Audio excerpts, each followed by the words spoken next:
आज मैं स्टार्ट कर रहा हूँ नेटवर्क। और नेटवर्क में हम बात करेंगे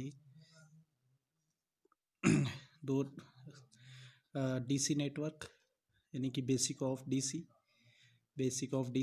और बेसिक ऑफ एसी। दो टाइप का हम नेटवर्क में पढ़ेंगे, बेसिक ऑफ एसी, ठीक है। और एक और चीज़ पढ़ेंगे इसमें हम मैग्नेटिक सर्किट, ठीक है। और फिलहाल हम इन तीन चीज़ों को लेंगे। तो पहला है हमारे पास बेसिक ऑफ डीसी। तो दोस्तों इसमें मैं आपको बुक्स बता देता हूँ कि सबसे पहले हम आर रवि सिंह इनकी बुक रेफरेंस के तौर पे लेंगे। और इस बुक का नाम है नेटवर्क एनालिसिस एंड सिंथेसिस। यह हमारा एसएससी जेई के लिए भी यूज होती है। जो हमारे मेंस में क्वेश्चन पूछे जाते हैं पूरे यहीं से पूछे जाते हैं, जो नेटवर्क के क्वेश्चन होते हैं। नेक्स्ट हमारे पास आता है वीके मेहता और जेबी गुप्ता। और नेक्स्ट हम करेंगे यूथ कंपटीशन के। और उसके बाद हम करेंगे आर के राजपूत।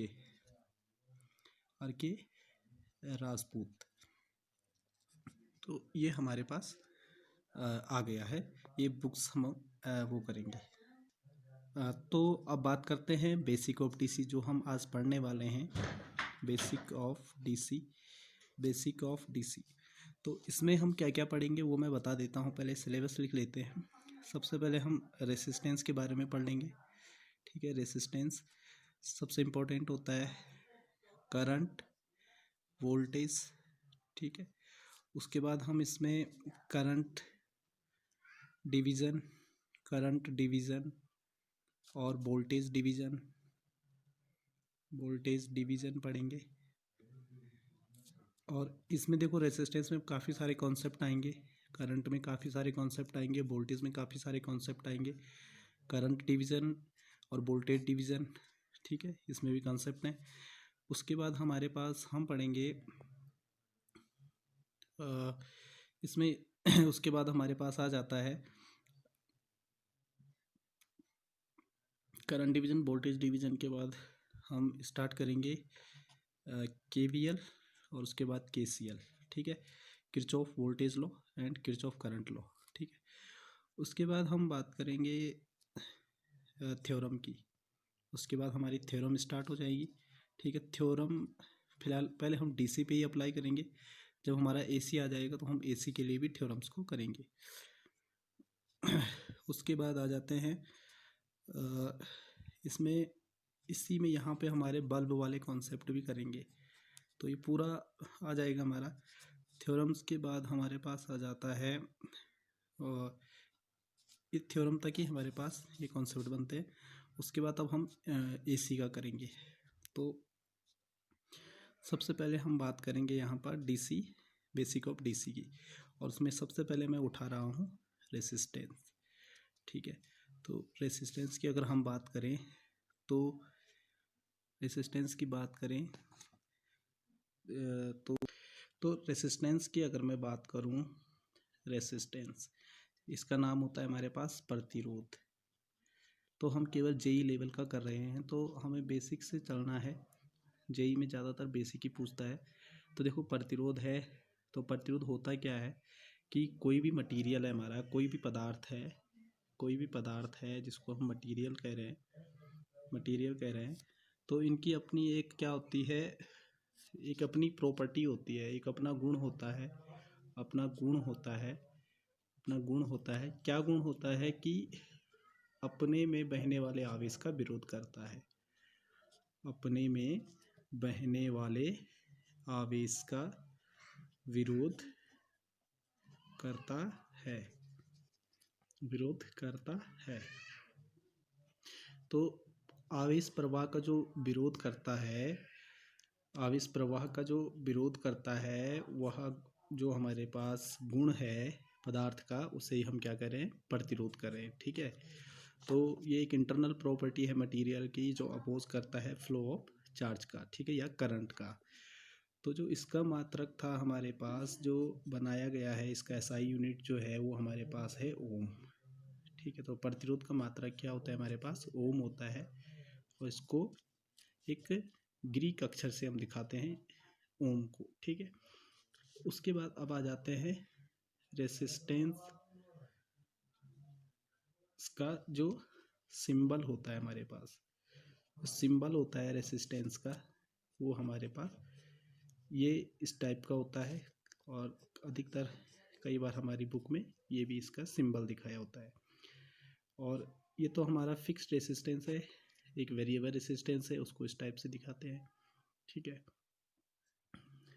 ये हमारा वेरिएबल रेसिस्टेंस है। तो इसको इस टाइप से दिखा दो। अब रेसिस्टेंस है हमारे पास, तो रेसिस्टेंस के बारे में अब हम और जानेंगे कि जो रेसिस्टेंस है इसके कॉम्बिनेशन भी होते हैं, और रेसिस्टेंस के बारे में सबसे महत्वपूर्ण है कि इसके नियम क्या है। तो यहाँ पे लिख लेते हैं हम प्रतिरोध के नियम, प्रतिरोध के नियम। तो प्रतिरोध के नियम जो है वो क्या है कि मान लो ये हमारा कोई वायर है, ये हमारा कोई वायर है, ठीक है, ये तार का टुकड़ा है, बेसिकली ये तार का टुकड़ा है। तो मान लो ये इसकी लंबाई L है और ये इसका क्रॉस सेक्शनल एरिया A है, तो यहाँ से भी A ही है, ठीक है, यूनिफॉर्म क्रॉस सेक्शनल है, दोनों साइड एक ही है A। तो मैं यहाँ पे लिख लेता हूँ L क्या है हमारे पास, लेंथ यानी कि लंबाई, और जो ये क्रॉस सेक्शनल एरिया है इसको बोलते हैं हम cross sectional area, cross sectional area. और इसका जो मात्रक होता है वो मीटर स्क्वायर होगा, और इसका क्या होगा, मीटर होगा, ठीक है।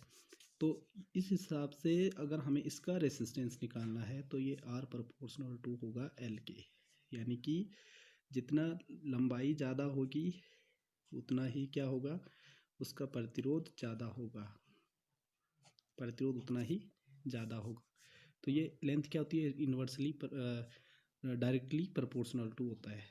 और अगर रेसिस्टेंस की बात करें, अगर क्रॉस सेक्शनल के हिसाब से देखें तो जितना ज़्यादा क्रॉस सेक्शनल एरिया होगा उतना ज़्यादा क्या होगा, उतना कम उसका रेसिस्टेंस होगा। अगर क्रॉस सेक्शनल एरिया ज़्यादा होगा तो रेसिस्टेंस कम होगा, ठीक है। तो एरिया के ये क्या होता है, व्युत्क्रमानुपाती होता है या इन्वर्सली प्रोपोर्शनल टू होता है।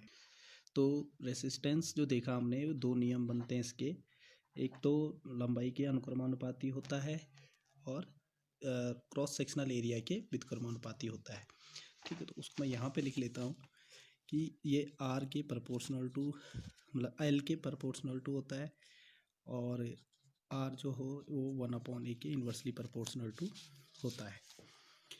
अब हम बात करेंगे इन दोनों नियमों की। तो ये दोनों नियमों को अगर मैं मिला लूँ तो ये हो जाता है R प्रोपोर्शनल L/A, ठीक है। तो अब ये अनुक्रमानुपाती साइन को हम हटाते हैं, तो एक कांस्टेंट को लेते हैं, तो ये आएगा रो L/A। तो ये रो जो है इसका नाम होता है, इसको हिंदी में कहते हैं हम विशिष्ट प्रतिरोध, विशिष्ट प्रतिरोध, या फिर इसको कहते हैं हम स्पेसिफिक रेसिस्टेंस। और एक और नाम होता है इसका,